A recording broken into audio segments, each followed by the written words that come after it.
మిత్రులందరికీ నమస్కారం మిత్రులారా. ఈరోజు జడ్చర్ల నియోజకవర్గం నాపేట మండలం హజ్రాపూర్ గ్రామంలో స్కూల్ ఒక అవతారం చూడండి. చూపిద్దాం. మొత్తం కురిసే విధంగా ఇబ్బందిలో ఉంది, స్థితిరావస్థలో ఉన్నది. ఇగో మొన్న వర్షం వస్తాయంటే మొత్తం ఇక్కడ కురిసిపోవడం జరిగింది. మొన్న స్కూల్ దాదాపు 2-3 రోజుల వరకు స్కూల్ కూడా చెప్పలేకపోయింది మేడం కూడా. ఆ యొక్క స్థితిరావస్థలో కురవడం వల్ల వర్షంలో చూపి ఇక్కడ పర్యాలు వస్తున్నాయి.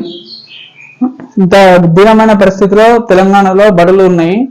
మన ఈ వర్షం మన వారం రోజులు తీరుగా వర్షం పడితే పుస్తకాలపై నీళ్ళు పడితే ఈ కవర్లు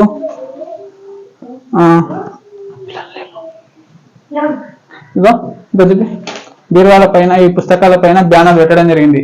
చూడండి, ఇది తెలంగాణలో ఉన్నటువంటి బడుల వ్యవహారం. చూడండి, పిల్లలకి అసలు ఏమైనా నాణ్యమైన విద్య అందించలేని ఏదైనా ప్రభుత్వం ఉందంటే మన తెలంగాణ ప్రభుత్వమే. టీచర్లకు మంచి స్కూళ్ళు నిర్మిస్తే వాళ్ళు కూడా చెప్పాల్సిన బాధ్యత ఉంటుంది. ఎందుకు ఇదంతా పోయిందా అంటే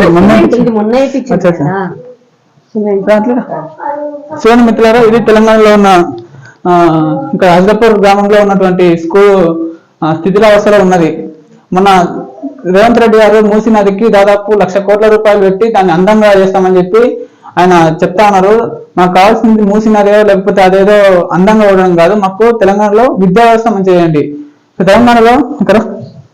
తెలంగాణలో విద్యా వ్యవస్థ సరిగా లేకనే, బడులు సరిగా లేకనే అందరు ప్రైవేట్ రంగాలకు వెళ్తున్నారు.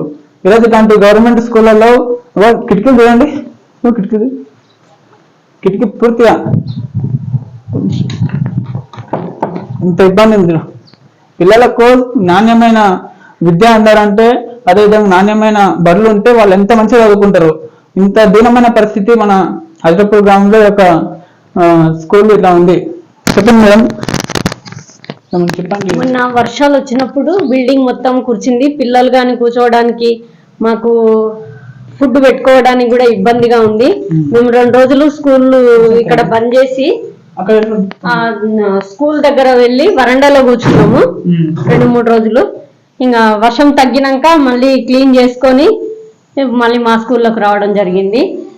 వర్షం మొత్తము 2-3 రోజులు వర్షాలు పడితే అసలు పిల్లలు కానీ కూర్చోవడానికి చాలా ఇబ్బందిగా ఉంటుంది మాకు. మా బిల్డింగ్ మొత్తము వర్షం వస్తే కురుస్తుంది, అసలు ఎక్కడ ప్లేసే ఉండదు. బీరువా పైన కానీ, రిజిస్టర్ల పైన కానీ బ్యానర్లు, తట్లు కప్పుకొని మేము నడిపించుకుంటున్నాం.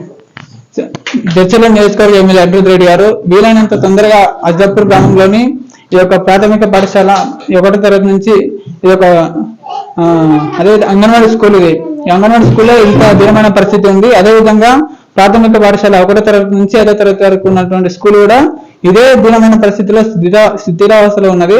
కాబట్టి వీలైనంత తొందరగా ఈ యొక్క పాఠశాలలను మంచిగా నిర్మించి దీన్ని నూతనంగా చేయాల్సిందిగా మేము కోరుతా ఉన్నాం.